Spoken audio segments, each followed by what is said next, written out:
بسم اللہ الرحمن الرحیم۔ تو بریک سے پہلے نبی پاک صلی اللہ علیہ وسلم کی سیرت مطہرہ کے اوپر بات چیت ہو رہی تھی اور ایک سوال آیا تھا، اور اس سوال کے جواب دیتے ہوئے طائف کا جو واقعہ ہے وہ رہ گیا تھا، وہ بھی عرض کرتے جاؤں گا انشاءاللہ۔ اور اس دوران اگر آپ بھی کال کرنا چاہتے ہیں کسی کال کے بارے میں تو یہ موسٹ ویلکم، ایسا سوال کہ جس سے آپ کو بھی فائدہ ہو اور جو باقی ناظرین سامعین ہیں ان کو بھی فائدہ ہو، تو کوشش کریں گے اس کا جواب دیتے ہوئے۔ طائف کا جو واقعہ ہے یہ مشہور واقعہ ہے اور اس کی بڑی ہی اہمیت ہے۔ طائف کا علاقہ تقریباً مکہ سے 100 کلومیٹر کے فاصلے پر ہے، اور طائف کا علاقہ جو ہے یہ بہت ہی سرسبز و شاداب، وہاں بہترین موسم۔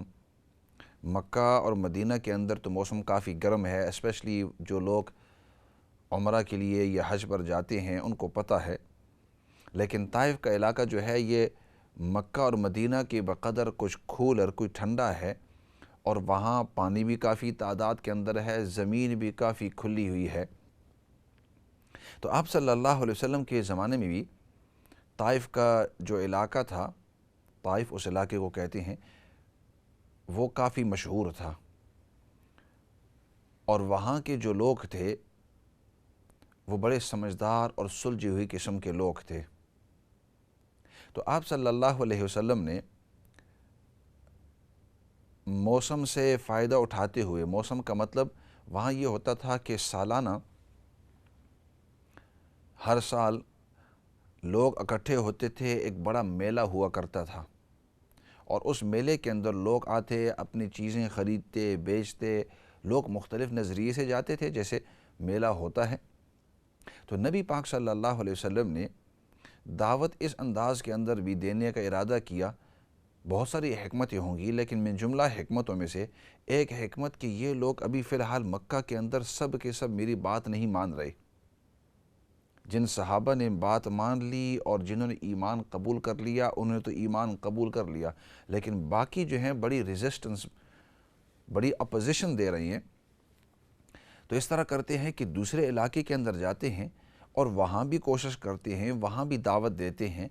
اور خاصتاً جب اب یہ میلے کا موقع آیا ہے، میلے کا موسم ہے، وہاں طائف کے اندر مختلف علاقوں سے ہزاروں کی تعداد میں لوگ آئیں گے، تو مختلف طبیعتیں، مختلف انداز، مختلف سوچیں ہوتی ہیں۔ تو کیا پتہ کس کے دل میں اللہ رب العزت یہ دین کی بات، یعنی توحید اور رسالت کی بات اللہ رب العزت ان کے دل کے اندر ڈال دے۔ نمبر 1۔ نمبر 2، اس طرح بھی کریں گے کہ طائف علاقے کے جو سردار ہیں ان کے سامنے بھی پیش کریں گے یہ بات۔ مکہ والے جو تھے، مکہ کے جو سردار تھے، ان کے سامنے تو دین کی دعوت دی تھی، کچھ نے قبول کیا، اکثر نے اس وقت بات نہیں مانی، اور اس کی وجہ یہ ہے، یہ دعوت کی حکمتوں میں سے ہے کہ جب آپ کسی لیڈر کو بھی دعوت دیتے ہیں، اگر اس ایک آدمی نے بات قبول کر لی تو چونکہ وہ ایک اتھارٹی کی پوزیشن میں ہیں، وہ زور کی جگہ پر ہیں، لوگ اس کی بات مانتے ہیں، تو اس ایک کی وجہ سے بہت سارے لوگ بات ماننے کے لیے تیار ہو جاتے ہیں۔ وہ جب دیکھتے ہیں کہ ہمارا لیڈر جو ہے، ہمارا بڑا جو ہے، ہمارا جو سربراہ ہے، اس نے جب بات مان لی تو آخر یہ بات سچی ہوگی، ورنہ یہ سمجھدار آدمی ہے یہ بات قبول نہ کرتا۔ تو اس لیے علماء فرماتے ہیں خاصتاً جب آپ دعوت دیں دین کی تو ہر قسم کے طبقے کو ٹیکل کرنا چاہیے، اور ہر قسم کے طبقے کو دعوت دینی چاہیے۔ جو غریب ہیں ان کو بھی دعوت دیں، جو درمیانی طبقہ ہے ان کو بھی دعوت دیں، اور جو مالدار اور جو پوزیشن اور وجاہت والا طبقہ ہے ان کو بھی دعوت دیں۔ یہ نہ سوچیں کہ وہ ہماری بات نہیں مانیں گے، ان کو کہنے کی ضرورت نہیں، ان کو دین سمجھانے کی ضرورت نہیں، دین کا پیغام ان تک پہنچانے کی ضرورت نہیں، اس طرح نہیں ہے۔ نبی پاک صلی اللہ علیہ وسلم کی سنت مطہرہ اس طرح تھی۔ تو خیر، آپ صلی اللہ علیہ وسلم نے ارادہ فرمایا اور مکہ سے آپ صلی اللہ علیہ وسلم نکل گئے۔ وہاں جب پہنچے تو وہاں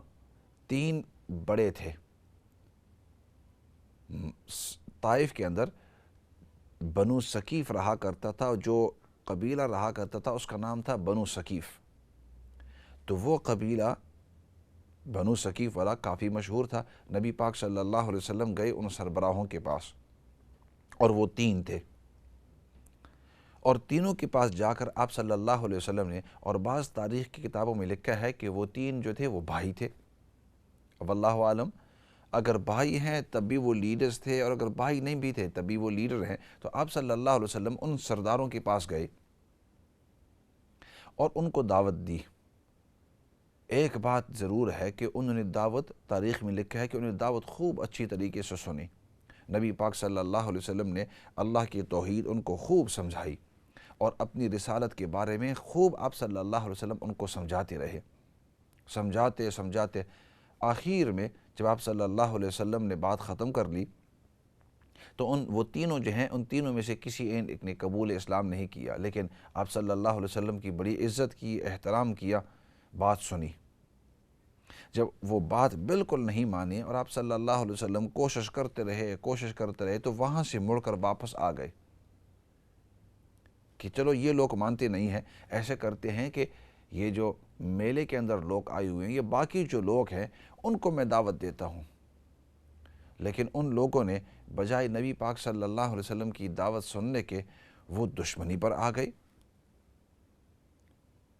اور دشمنی پر آنے کا انداز بھی اس طرح کہ صرف اگنور نہیں کیا، بلکہ انہوں نے سامنے ہی اپنی دشمنی ظاہر کی، اور ابتداً تو بدتمیزی کے الفاظ استعمال شروع کر دیے۔ ابتداً تو انہوں نے بدتمیزی کے الفاظ شروع کیے، اس کے بعد پھر انہوں نے جو کہنا تھا برا بھلا وہ کہا۔ پھر اتنا ہی نہیں بلکہ اس زمانے میں ان کے یہاں غلام ہوا کرتے تھے، غلام، باندیاں اور غلام ہوا کرتے تھے۔ انہوں نے باندیوں اور غلاموں کو کہنا شروع کر دیا، اور جو بچے تھے، ینگسٹر تھے، ان کو کہنے شروع کر دیا کہ یہ ایک آدمی آیا ہے ہمارے دین کو بدلانے کے لیے، نیا دین سمجھانے کے لیے، ہمارے درمیان فرق یعنی تفرقہ ڈالنے کے لیے۔ ایسے کرو کہ اس کے پیچھے لگ جاؤ، اس کو یہاں سے بھگاؤ۔ اللہ اکبر۔ نبی پاک صلی اللہ علیہ وسلم نے جب دیکھا یہ بات میری مان نہیں رہی، وہاں سے جب جا رہے تھے تو انہوں نے آپ صلی اللہ علیہ وسلم کو آرام سے جانے بھی نہیں دیا، یہاں تک کہ کتابوں میں لکھا ہے کہ آپ صلی اللہ علیہ وسلم جب جانے لگے تو ابتدا میں تو چھوٹے بچے جو ینگسٹر تھے وہ آپ کے پیچھے ہو لیے کہ ایک آدمی جا رہا ہے، اور سب کے سب اب اندازہ لگاؤ کہ 100 کی تعداد میں آپ کے پیچھے ہو گئے، آپ کو کوئی آوازیں دے رہا ہے، کوئی شور کر رہا ہے، کوئی کیا کر رہا ہے۔ پھر ادھر تک بس نہیں، انہوں نے بدتمیزی کی حد کہ ایک نے پتھر مارا، دوسرے نے مارا، تیسرے نے مارا، اور جب دوسرے نے دیکھا وہاں غلام بھی تھے، باندیاں بھی تھے، ینگسٹر بھی تھے، سب آپ صلی اللہ علیہ وسلم نکلنا شروع کر دیے طائف سے کہ یہاں سے نکلوں، یہ تو جان لینے کے لیے آئے ہوئے ہیں۔ آپ صلی اللہ علیہ وسلم آگے آگے جا رہے تھے، جلدی سے، اور پیچھے سے یہ بدتمیز لوگ جو ہیں، یہ ظالم قسم کے لوگ، ناسمجھ قسم کے لوگ، یہ آپ صلی اللہ علیہ وسلم کو پتھر مار رہے تھے، یہاں تک کہ کتابوں میں لکھا ہے کہ آپ صلی اللہ علیہ وسلم کے بدن مبارک سے خون نکلنا شروع ہوا، خون نکلتے جب آپ صلی اللہ علیہ وسلم طائف کے علاقے سے نکل گئے تو بیٹھ گئے۔ روایت میں آتا ہے کہ آپ کے جو پاؤں کے اندر پیزار تھا، آپ کے چپل مبارک، وہ خون کی وجہ سے آپ سے چپک گئے۔ جب ان ظالموں سے،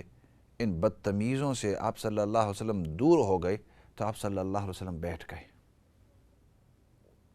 اور روایت میں آتا ہے کہ پھر ادھر آپ صلی اللہ علیہ وسلم نے لمبی دعا فرمائی، ادھر بھی پھر عاجزی کا، انکساری کا انداز اختیار کیا کہ یا اللہ تو نے دیکھا کہ میں نے اپنی طرف سے پوری کوشش کی۔ حدیث کا میں خلاصہ عرض کر رہا ہوں جو دعا تھی، یا اللہ میری کمزوری کی وجہ سے اگر انہوں نے ایمان قبول نہیں کیا تو یا اللہ تو مجھے معاف کر دے، یا اللہ میری طرف سے تو جو ہو سکا تھا میں نے وہ کر لیا، اور اگر ان کے نصیب کے اندر ابھی ایمان نہیں ہے، مستقبل میں ایمان ہے، یا اللہ ان کو ایمان نصیب کر، ان کو ہدایت نصیب کر۔ روایت میں لکھا ہے کہ حالانکہ آپ صلی اللہ علیہ وسلم دن کے تھکے ہوئے تھے، کھانا پینا نہیں کھایا، بھوکے تھے، آپ صلی اللہ علیہ وسلم تکلیف کے اندر تھے، کیوں جب اتنا خون اور اتنے پتھر لگے، پتھر انہوں نے بدتمیزوں نے مار مار مار مار کر آپ صلی اللہ علیہ وسلم کو لہو لہان کر دیا، اور اس حالت کے اندر بھی آپ صلی اللہ علیہ وسلم سائیڈ میں بیٹھ کر اللہ سے دعا کر رہے ہیں کہ یا اللہ، اگر میری طرف سے کوئی کمزوری ہو میں اس کی معذرت چاہتا ہوں، میں نے تو اپنی طرف سے پوری کوشش کی۔ تو روایت میں آتا ہے کہ بعد میں نبی پاک صلی اللہ علیہ وسلم نے یہ حدیث سمجھاتے ہوئے فرمایا فوراً 2 فرشتے آئے آسمان سے، میرے سامنے ظاہر ہو گئے، اور وہ کہنے لگے، پہلے مجھ پہ سلام کیا، اور سلام کرنے کے بعد وہ کہنے لگے کہ ہم اللہ کی طرف سے فرشتے آئے ہوئے ہیں آپ کی مدد کے لیے، اور ہم دونوں کو اللہ رب العزت نے پہاڑوں کی ذمہ داری دی ہوئی ہے۔ یہ آپ کے ارد گرد جو سب پہاڑ نظر آتے ہیں، یہ جتنے بھی پہاڑ ہیں، اللہ رب العزت نے ان کی ذمہ داری ہمیں دی ہے، ان کے اوپر ہماری قدرت ہے۔ اے نبی پاک صلی اللہ علیہ وسلم، اللہ رب العزت نے سب کچھ دیکھا کہ آپ کیسے ان سرداروں کے پاس گئے اور ان کا آپ کو کیا جواب دینا تھا۔ اسی طرح پھر آپ جب لوگوں کو دعوت دیتے رہے اور آپ نے کتنی کوشش کی، اور اس کے بعد ان لوگوں نے کتنی بدتمیزی آپ کے ساتھ کی، اور آپ نے ادھر کتنا صبر کیا، اور صبر کے باوجود جب آپ واپس آ رہے تھے اور انہوں نے آپ کو لہو لہان کیا، آپ کو پتھر مارتے رہے، آپ کو برا بلا کہتے رہے، اور بچوں کو آپ کے پیچھے بدتمیزی کے طور پر آپ کی بے عزتی کرنے کی کوشش کر رہے تھے، یہ سب کچھ اللہ رب العزت نے دیکھا ہے، اور اللہ رب العزت کو سب کچھ پتہ ہے، اور آپ نے اپنے طریقے سے پوری کوشش کی ہے۔ پہلے تو نبی پاک صلی اللہ علیہ وسلم کو تسلی دی، اور پھر اس کے بعد وہ فرمانے لگے، وہ فرشتے عرض کرنے لگے کہ یا رسول اللہ صلی اللہ علیہ وسلم، یہ ارد گرد جو پہاڑ ہیں اس طرف بھی اور اس طرف بھی اللہ نے ہمیں طاقت دی ہوئی ہے اور ہمیں قدرت دی ہے، ہم ان پہاڑوں کے ذمہ دار ہیں، اگر آپ چاہتے ہیں تو اس پہاڑ کو اس پہاڑ کے ساتھ ملا کر درمیان میں جتنے بھی طائف والے لوگ ہیں ان سب کو کچل دیں، we can crush all of them inside there۔ انہوں نے اتنی آپ کے ساتھ بدتمیزی کی، اتنی آپ کو تکلیف دی، اتنی آپ کی بے عزتی کرنے کی کوشش کی،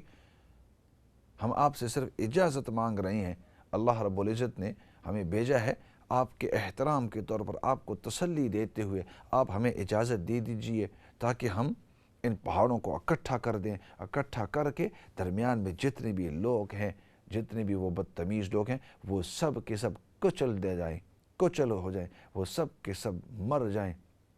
نبی پاک صلی اللہ علیہ وسلم جو رحمت للعالمین، تمام جہانوں کے لیے رحمت کے طور پر اللہ رب العزت نے ان کو بھیجا ہے، آپ صلی اللہ علیہ وسلم فرمانے لگے نہیں، اس طرح نہ کرو، اس طرح نہ کرو۔ اگر انہوں نے آج میری بات قبول نہیں کی، اگر انہوں نے آج ایمان قبول نہیں کیا، اللہ کی وحدانیت کو انہوں نے ابھی قبول نہیں کیا، میری رسالت کو ایکسیپٹ نہیں کیا، میری بات کو نہیں مانا، تو مجھے اللہ سے امید ہے کہ ہو سکتا ہے کہ ان کی نسلوں کے اندر آگے جا کر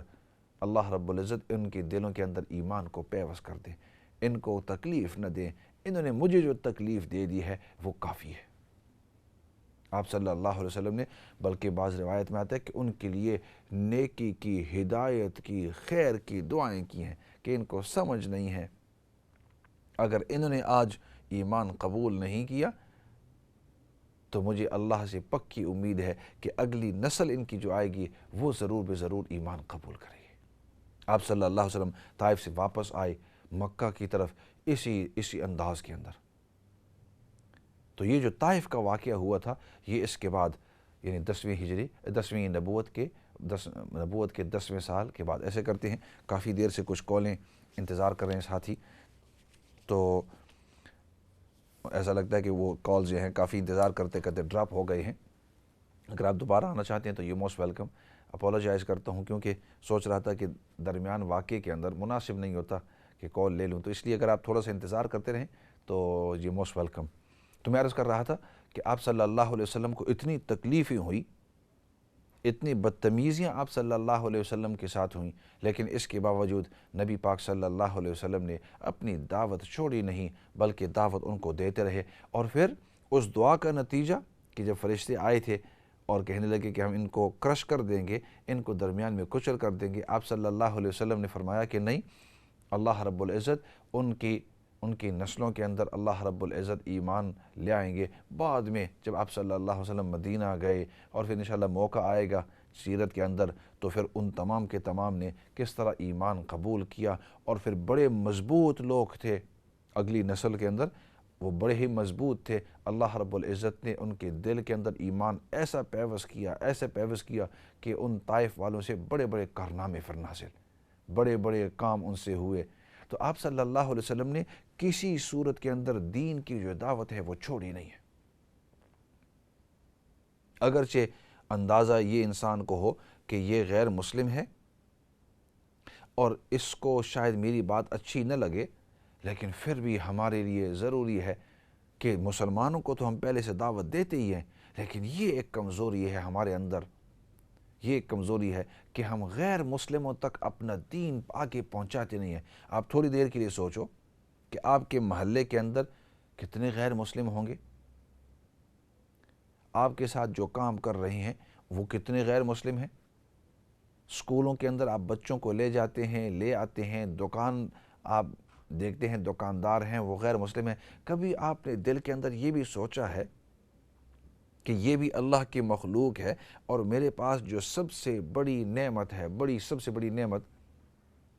یہ ایمان والی نعمت ہے، میں ان کے ساتھ یہ نعمت شیئر کر لوں؟ کیا پتہ آپ نے آج ان سے دو باتیں کر لی اپنے دین کے بارے میں، ان کی دل کے اندر یہ بات اتر گئی، ہو سکتا ہے اس وقت انہوں نے اسلام قبول نہیں کیا۔ It could be that they don't accept deen, they don't accept Islam at that moment, but because you've spoken to them, you've placed Islam in front of them. تو ہو سکتا ہے کہ بعد میں سال بعد، 6 مہینے بعد، 2 سال بعد، 10 سال بعد بھی وہ جو آپ نے بیج بویا تھا اس وقت، that little seed that you had planted in that person's mind, in that person's heart, it could be that seed, it transforms into ایمان، وہ ایمان کے اندر وہ پوری تبدیل ہو جائے، کوئی پتہ نہیں ہوتا۔ اور دعوت دینے کا آسان طریقہ، انسان جب کسی کا دوستی ہو جائے، یا کولیگ ہیں یا کلاس میٹس ہیں یا کوئی بھی اس طرح دکان کے اندر آپ کے ساتھ ان کا جان پہچان ہوتی ہے یا ان کے ساتھ بات چیت ہوتی ہے یا آپ کے نیبرز ہیں، آپ اخلاقی طور پر پیش آئیں، اور آسان بات کہ ایک نہ ایک دن ہم سب کو اس دنیا سے جانا ہے، اور جب دنیا سے ہمیں جانا ہے